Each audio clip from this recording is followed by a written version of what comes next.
할렐루야.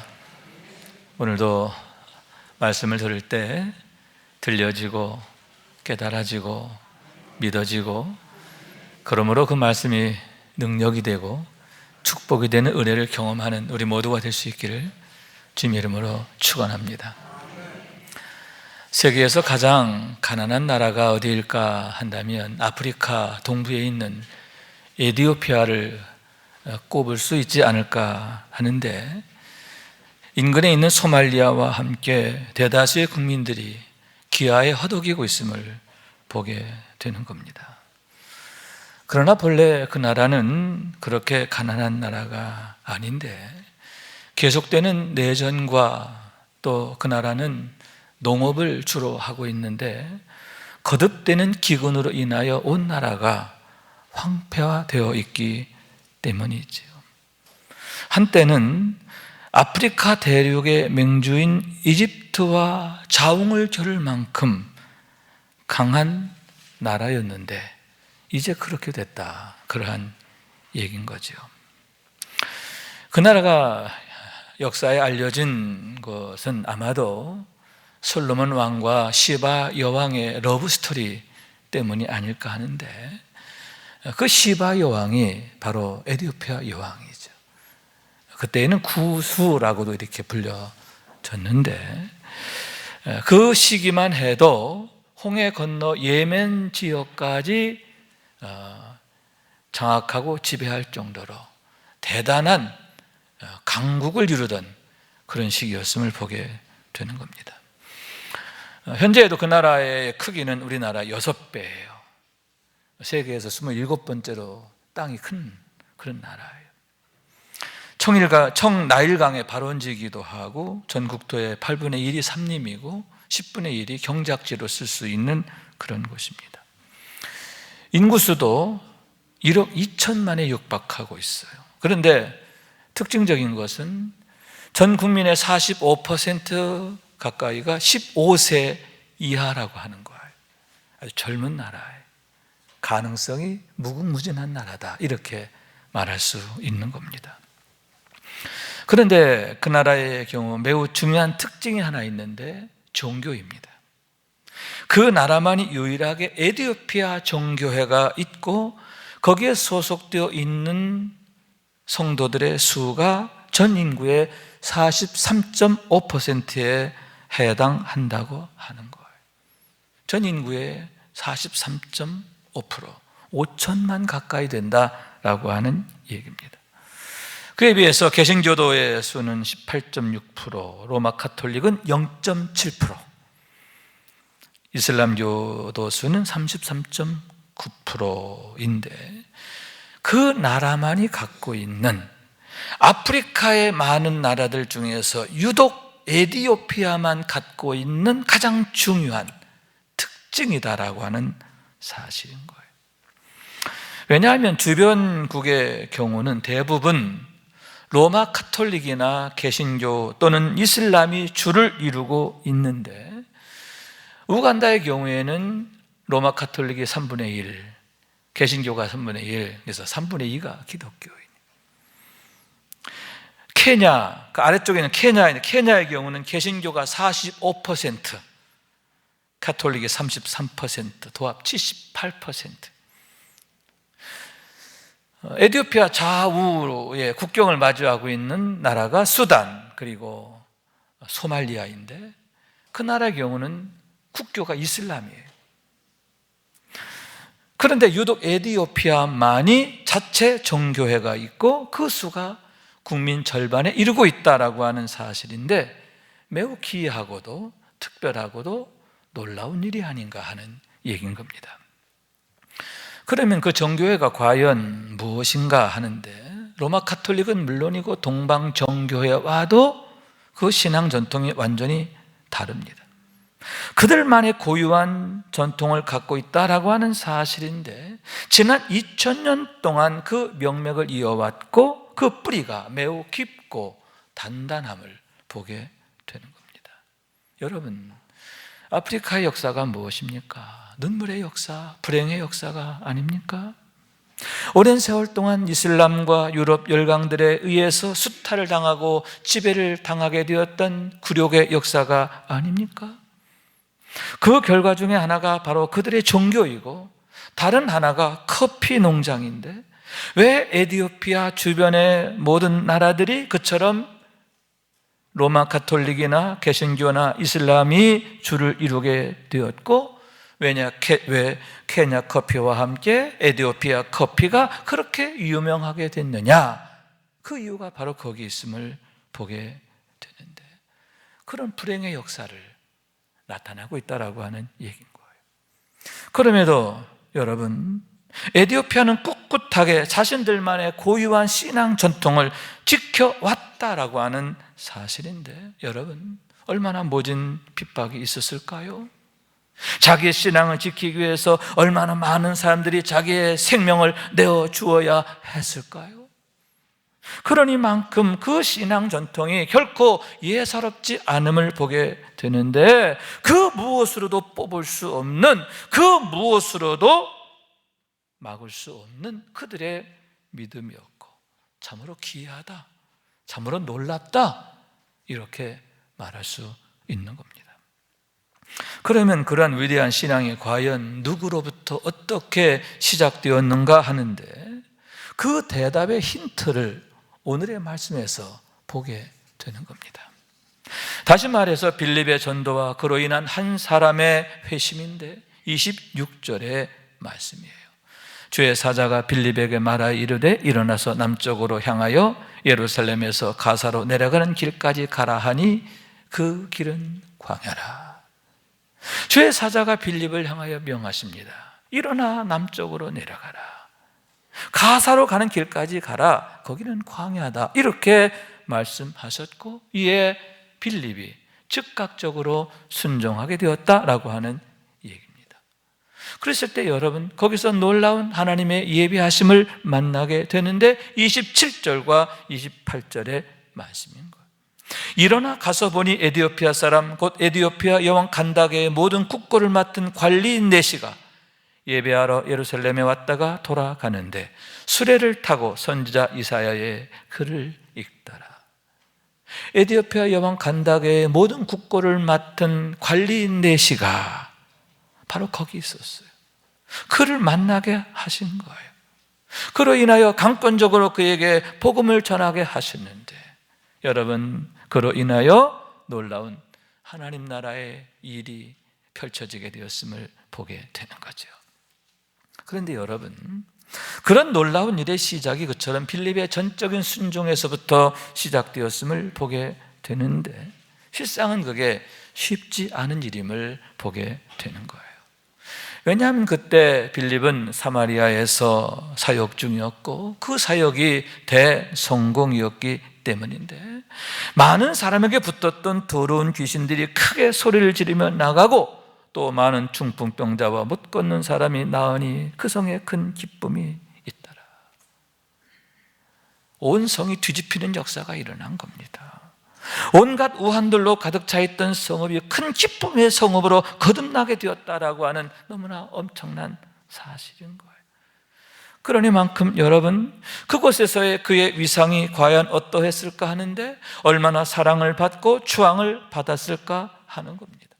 마치 천사와 같이 대접을 받았을 것이 아닌가 하는데, 그의 인생에 있어서 최고의 순간, 최고의 영광이 아니었나 하는 얘기인 거죠. 최고의 성공, 최고의 영광, 그게 바로 사마리아에서의 빌립이었다는 거예요. 그러니만큼 여러분, 왜 꼭 지금입니까? 왜 나입니까? 그리고 왜 하필 거기입니까? 라고 질문할 수가 있는데, 보통의 경우에는 그처럼 여러분 순종하기가 어렵다.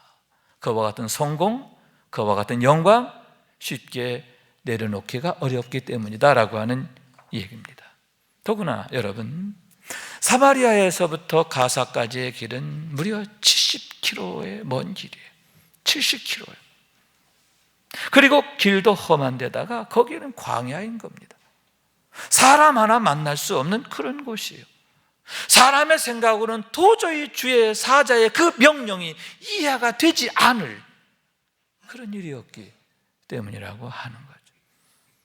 그럼에도 여러분, 빌립은 주저하지 않고 아멘 했음을 보게 되는데 마치 잘 훈련된 병사와 같은 거예요. 주의 사자의 명령에 대해서 전적으로 신뢰하며 순종했는데, 그랬을 때 여러분, 여호와 이레, 하나님이 예비하신 한 사람을 만나게 되고 그로 인하여 하나님께서 행하신 위대한 역사를 보게 되는데 그 역사의 서막이 펼쳐지게 되었다라고 하는 얘기입니다. 그런 의미에서 여러분, 그의 순종이 참으로 아름답고 귀함을 보게 되는데 그 놀라운 일의 시작이 바로 그의 전적 신뢰와 순종에서 시작되었기 때문입니다.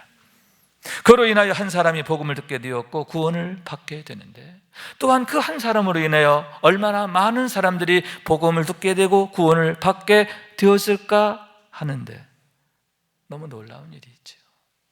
아마도 에디오피아 정교회가 그때부터 시작된 것이 아닌가, 그렇게 생각하게 되는 거죠.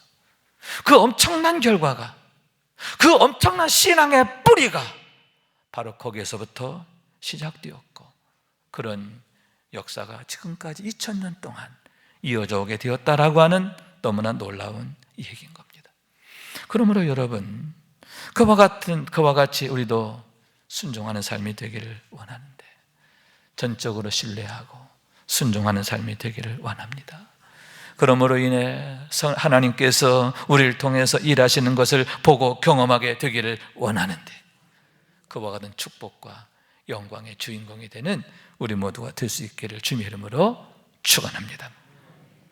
또한 여러분, 그와 같이 그가 순종하게 된 것은 단 한 가지, 성령으로 충만하게 되었기 때문인데, 왜 예루살렘 교회가 그를 스데반과 함께 지도자로 세우게 됐느냐? 그 이유가 바로 거기에 있는 거예요. 주께서 말씀하시기를 열매로 그 나무를 알리라 했는데, 그러한 그의 절대 신뢰, 절대 순종이 그가 누구인가 하는 것을 나타내기 때문이라 하는 얘기인 겁니다. 그러므로 여러분, 성령 충만, 그게 대답인 줄로 믿습니다.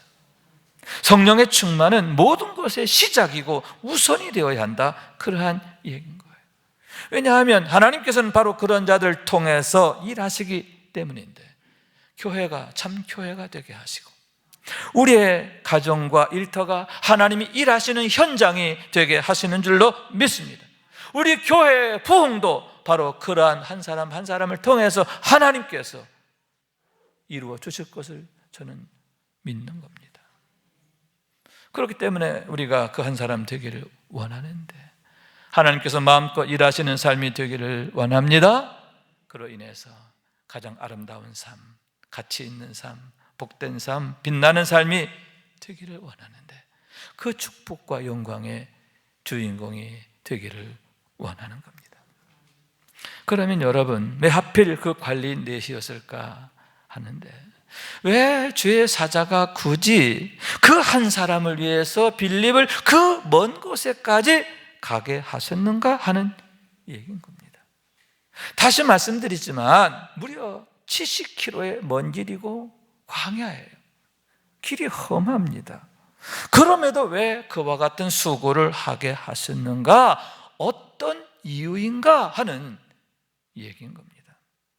27절과 28절에 그 대답이 있는데 함께 읽습니다. 시작. 일어나 가서 보니 에디오피아 사람 곧 에디오피아 여왕 간다게의 모든 국고를 맡은 관리인 내시가 예배하러 예루살렘에 왔다가 돌아가는데 수레를 타고 선지자 이사야의 글을 읽더라. 아멘. 아멘. 우선 그가 왕의 모든 국고를 맡은 관리인이었다 하는 사실인데, 그것은 그가 왕의 각별한 신임을 받고 있으며 그러한 큰 일을 감당할 만한 능력과 실력을 갖추고 있는 사람이다 라고 하는 사실이죠. 왕국 내에서 그의 영향력 또한 적지 않다 하는 것을 보여주고 있는데 여러분 무엇입니까? 만약 그런 그가 복음으로 제대로 세워지게 되면 너무나 놀라운 결과가 나타날 것이 아닙니까? 그가 가진 유력한 만큼, 그가 가진 영향력만큼 그 결과가 참으로 엄청나고 놀라울 것이 아닌가, 그렇게 생각하게 되는 겁니다. 왜 하나님께서 그처럼 빌립을 강권하여 그 한 사람을 만나게 하셨는가?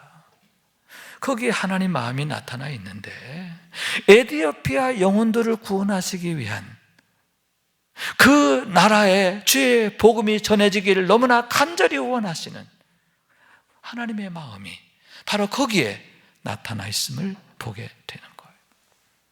그와 더불어 여러분 또 하나 중요한 이유가 있는데, 그가 예루살렘에 예배하러 왔다가 에디오피아로 돌아가는 길이었고, 아울러 그가 수레 안에서 이사야서를 읽고 있었다라는 사실에 그 힌트가 있음을 보게 되는 겁니다. 다시 말해서 그는 참으로 하나님을 경외하는 자였고, 아멘, 그 누구보다 메시아의 오심을 갈망하던 한 사람이었음을 보게 되는데, 왜 그가 특별히 이사야서 53장의 말씀을 읽게 되었는가? 왜 그 말씀이 그의 손에 붙들려 있는가? 왜 하필 그 말씀을 읽고 있었는가? 그 이유가 바로 거기에 있음을 보게 되는 겁니다. 왜냐하면 이사야서 53장은 우리가 잘 아는 바와 같이 장차 오실 메시아에 대한 얘기이기 때문인 거예요.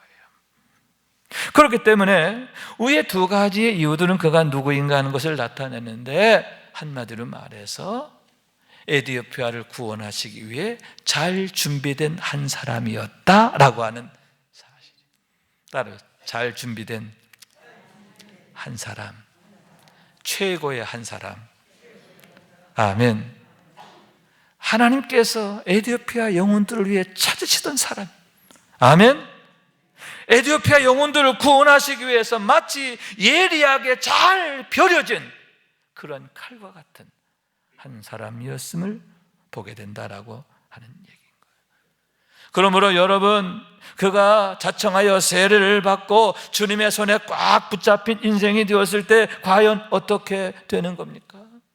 그를 통해서 에디오피아에 얼마나 많은 영혼들이 구원을 받고 변화됨을 받고 하나님의 복을 받게 되었을까 하는데, 여러분, 사마리아 성에서 있었던 일, 빌립을 통해서 사마리아 성에 있던 온갖 더러운 귀신들이 떠나고 우한의 도시가 기쁨의 도성으로 바뀌게 됐는데, 여러분, 에디오피아에서도 똑같은 일이 일어나게 된 것이 아닙니까?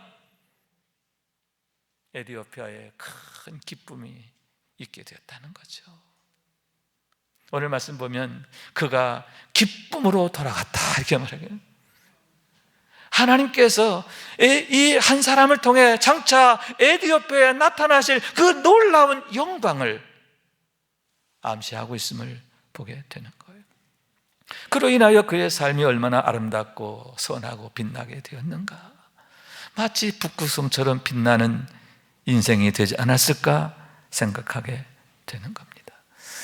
그런 의미에서 여러분, 그 에디오피아 관리인 네시가 갖고 있던 유력함, 유능함, 그것이 얼마나 큰 축복이 되었는가 하는데, 그가 가진 권세만큼, 그의 영향력만큼 더욱 많은 영혼들을 구원할 것이었기 때문입니다.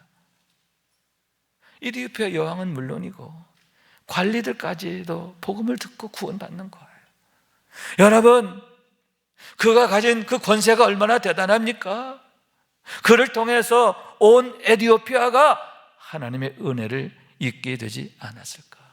그 나라의 운명이 바뀌고 역사가 바뀌는 그런 축복의 시작이 되었음을 보게 되는데, 그 나라 사람들에게 너무나 고마운 사람, 최고의 선물이 되었음을 보게 된다라고 하는 얘기인 거죠. 그러므로 여러분, 우리들 역시 할 수만 있다면 유력했으면 참 좋겠다 생각해요. 건강이 유력하고, 아멘. 이 건강도 좋은 게 좋잖아요. 할렐루야. 건강하시길 축원합니다. 지식도 유력해졌으면 좋겠어요. 유력한 지식을 가졌으면 좋겠어요. 또 여러분, 사회적 지위도 좀 영향력이 있는 지위를 가질 수 있으면 좋겠어요. 경제적으로도 좀 힘이 있었으면 좋겠어요. 그런데 그리고 그런 것들을 위해서 우리가 더욱 노력하고 힘쓰고 애쓸 필요가 있다는 거죠. 그러나 그것이 더 큰 집을 사고 더 좋은 차를 타고 사람들한테 부러움 사기 위해서, 사람들 앞에 자랑하기 위해서가 아니잖아요. 하나님의 영광을 위해서, 하나님 앞에 더욱 귀하게 쓰여지기 위한 그런 거룩한 마음을 가지고 그런 은혜를, 그런 유력함을 우리가 사모해야 되지 않을까 하게 되는 거죠. 우리가 더욱 유력하게 쓰여질 수 있다면 그것이야말로 좋은 일이기 때문이죠. 우리 가정에 좋은 일이에요. 우리 이웃들에게 좋은 일이에요. 이 시대에 선물이 되고 기쁨이 되고 축복이 될 것이기 때문이라고 하는 거죠. 다시 말해서 여러분, 우리가 아브라함이나 빌립이나 그 관리인 내신처럼 복받게 되기를 원하는데 우리 가정이 나로 인하여 축복의 시작이 되고, 아멘. 우리 자녀들이 나로 인하여 하나님을 알게 되고, 그러므로 인해 하나님이 친히 키우시고 세우시는 사람이 되는 겁니다. 우리 이웃들이 나로 인하여 복음을 듣고 그들이 예수를 나의 주로 고백하게 됨으로 인하여 그들 한 사람 한 사람이 축복의 사람으로 바뀌는 거죠. 그들의 가정이 복을 받게 되고 그들의 일터가 복을 받게 되고, 얼마나 놀라운 일인가, 얼마나 가치 있고 아름답고 멋진 일인가 하는데, 가장 중요한 것은 이것을 하나님이 가장 기뻐하시는 것. 왜냐하면 하나님의 소원이시기 때문인 줄로 믿습니다. 왜 빌립으로 하여금 굳이 가사에까지 내려가게 하셨느냐? 왜 하필 전도자 빌립이었느냐? 왜 하필 에티오피아 여왕 간닥의 모든 국고를 맡은 관리인 넷이었느냐? 그 이유가 바로 거기 있음을 보게 되는 겁니다. 그래서 여러분, 본문 29절 말씀입니다. 성령께서 빌립으로 하여금 수레로 가까이 나가라 하셨음을 보게 되는데, 그를 더욱 가까이 만나고자 하시는 성령님의 마음을 엿보게 되는 거예요. 그로 하여금 더욱 큰 은혜를 체험하게 하고 더욱 깊은 은혜를 경험하게 하고자 하시는 하나님의 마음이시다라고 하는 얘기인 거예요. 그래서 빌립이 어떻게 합니까? 달려가잖아요. 그 수레를 향해서 어떻게? 걸어가는 게 아니라 달려가는 거예요. 성령께서 달려가라고 하지 않았어요. 그냥 수레를 향하여 가까이 가라, 이렇게 가까이 가라고 말해요. 그렇게만 말씀하셨는데도 빌립은 달려갔다는 거예요. 왜냐? 성령님의 마음을 아는 거예요. 주님의 마음을 아는 거예요. 그 에티오피아 관리인 넷을 더 가까이 만나길 원하시는, 그에게 하나님의 말씀을 더 깊이 있게 전하길 원하시는, 그래서 그가 은혜 받아서 하나님의 사람으로 더욱 아름답게 세워지기를 원하시는 하나님의 마음, 성령님의 마음, 그 마음을 그가 알았고 품었기 때문이다 라고 하는 거예요. 그래서 그 수레를 향해 달려갔는데, 이에 여러분, 그 넷이 역시 적극적으로 반응하게 됨을 봅니다. 빌립을 향해서 수레 위로 올라오라 하고 함께 앉아서 복음을 듣게 되었음을 보게 되는 거예요. 그러므로 인해 여러분, 가장 가까운 거리에서 복음을 듣게 되는데 마치 내 귀에 속삭이는 음성으로 듣는 거예요. 아멘. 하나님께서 1대1로 나에게 말씀하시는 것처럼 그런 은혜로 듣는 거예요. 얼마나 놀라운 은혜입니까? 정말 일생일 때 이런 은혜가 없는 거죠. 이런 은혜를 경험하게 되었을 때에 그가 자청하여 세례를 받게 되고, 할렐루야, 그가 하나님의 사람, 성령의 사람으로 거듭나게 되었음을 보게 되는데, 새로운 인생, 새로운 운명의 시작이 되었음을 보게 되는 거예요. 최고의 은혜가 최고의 축복이 되었음을 믿으시기 바랍니다. 여러분, 그처럼 우리도 적극적으로 구하는 삶이 되어야 할 줄로 믿습니다. 그 관리인 넷이가 빌립을 향해서 수레로 올라오시오, 내 옆에 앉으시오. 그렇게 했던 것처럼 우리도 주님, 내 옆에 앉아주세요. 내 가까이 와주세요. 그렇게 말씀을 사모하고 은혜를 사모하고 성령님을 구하고 하나님의 능력을 구해야 한다 하는 거예요.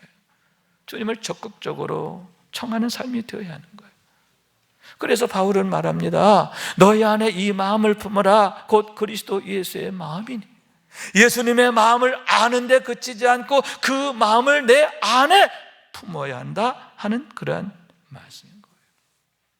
그런 의미에서 여러분, 지금 우리는 과연 어떤 예배를 드리고 있는가 살펴야 하는데, 주님께서 과연 받으시는 예배인가 하는 거죠. 지금 우리가 드린 이 주일 예배, 이 예배가 과연 어떤 예배냐? 주님을 내 가까이 모시는, 주님과의 거리를 한 걸음이라도 더 가까이 하고 싶은 그런 뜨거운 마음이 과연 여기에 있느냐, 그런 얘기죠. 혹시라도 주님을 여전히 문 밖에 세워두는 예배는 아닌가, 형식적인 예배로 그치고 있는 것은 아닌가, 그런 얘기죠. 또한 우리가 어떤 기도의 생활을 하고 있는가, 과연 주님을 내 앞에 모시고 있는 그런 삶인가 하는 그런 얘기죠. 입으로만 주여 주여 하는 그런 기도는 아닌가. 주여 말씀하소서 종은 듣겠나이다 해놓고 내 생각대로만 하는 거예요. 내 방법대로만 하는 거예요. 내 고집만 부리는 거예요. 그런 가짜 신앙은 아닌가, 헛된 기도는 아닌가, 그런 얘기인 겁니다. 여러분, 그 관리인 예시가 빌립을 청하여 자신의 옆자리에 앉게 하고 그럼을 통해서 복음의 말씀을 더 가까이에서 깊이 있게 들었던 것처럼 여러분, 그런 은혜를 우리가 경험하게 되길 원하는 거예요. 뜨거운 은혜를 경험하게 되길 원하는데 우리의 예배가 그런 예배가 되어야 한다는 거죠. 아멘. 그런 기도가 되어야 돼. 뿐만 아니라 우리가 정시 매일 예배와 영적 나눔을 갖는데 그 예배하는 시간, 그 자리가 그런 하나님의 은혜를 경험하는 현장이 되기를 원하는 거예요.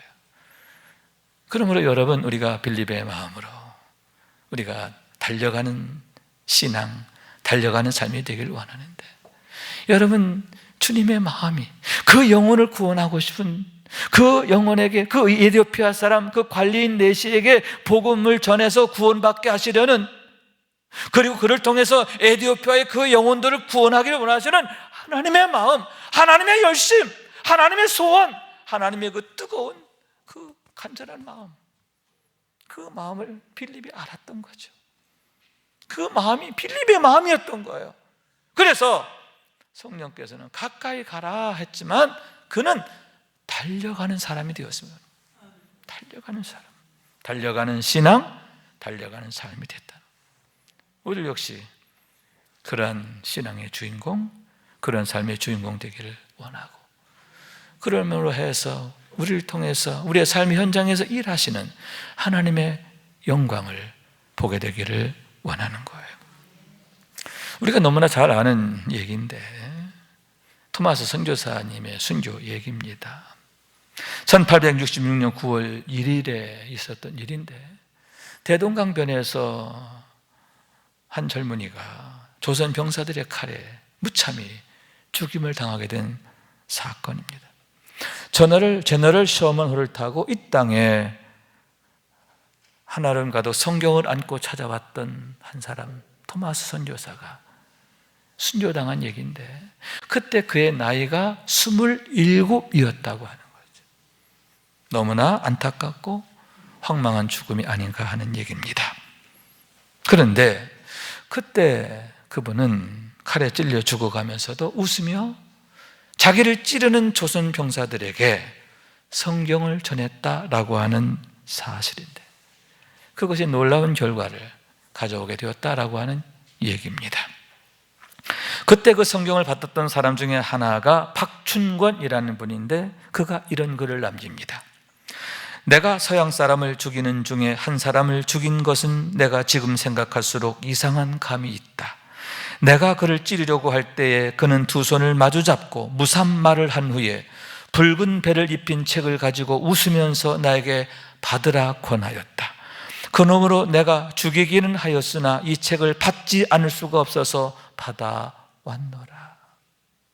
여기서 붉은 책은 성경책을 말하는데, 칼에 찔려 죽어가면서도 웃으며 자기를 찌른 그에게 성경책을 건넸다는 거죠.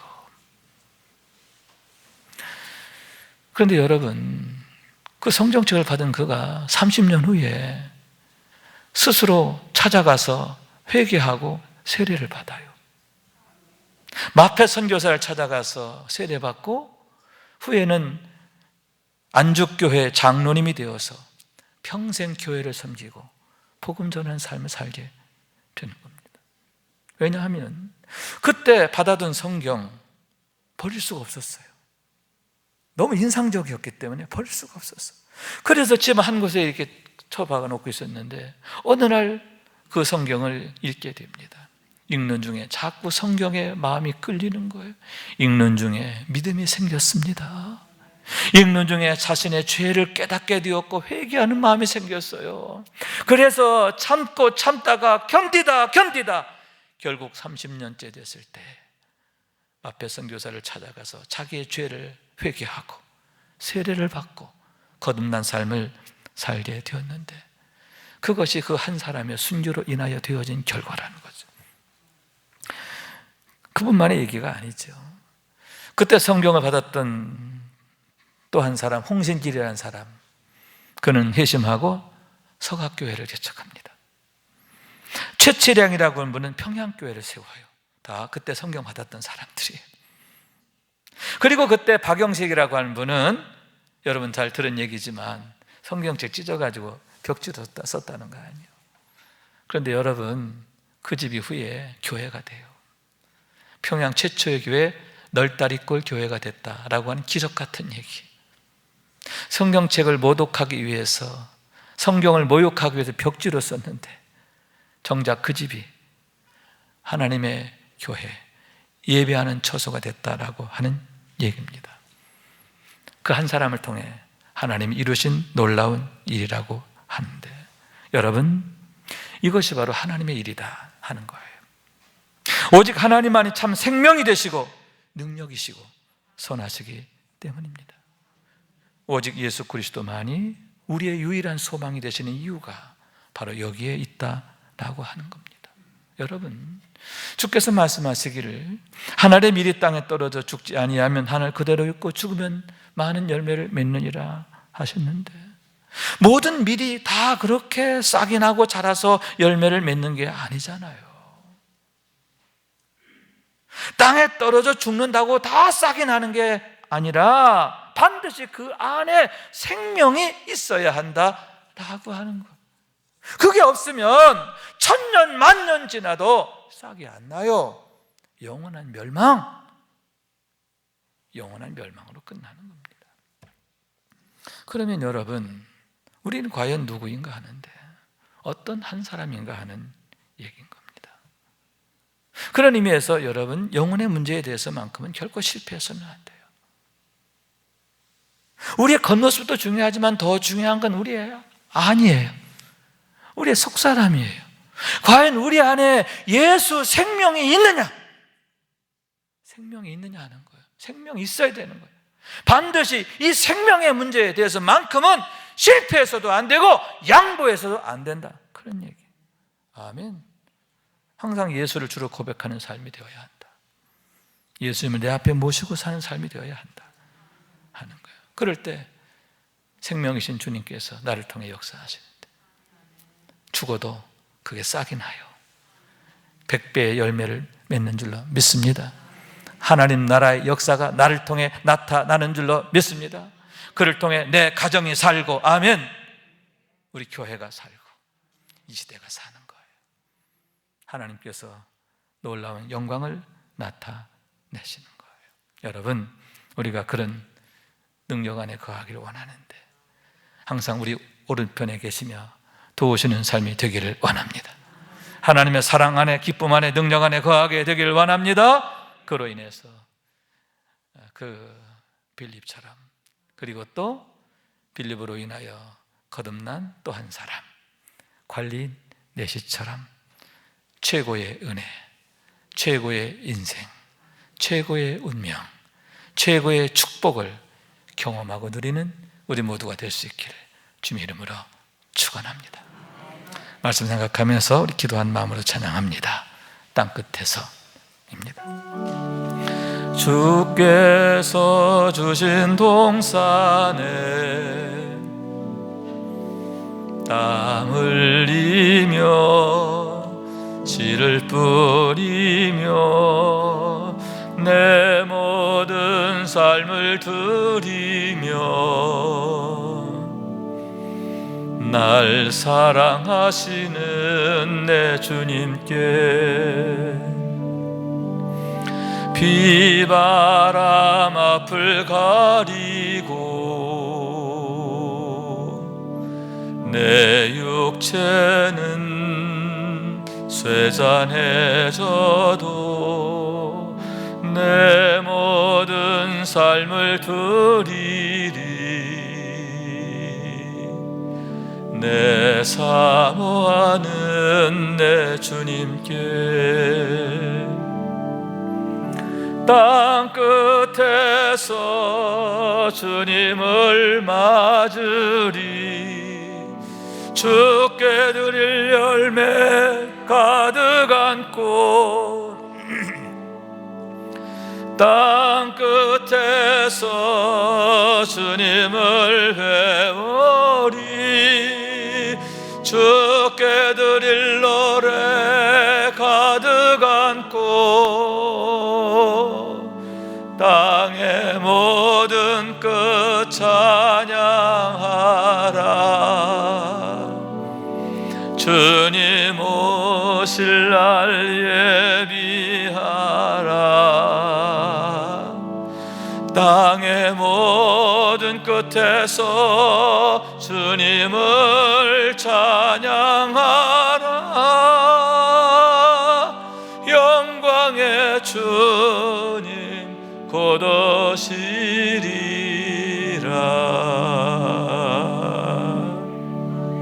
아멘, 아멘.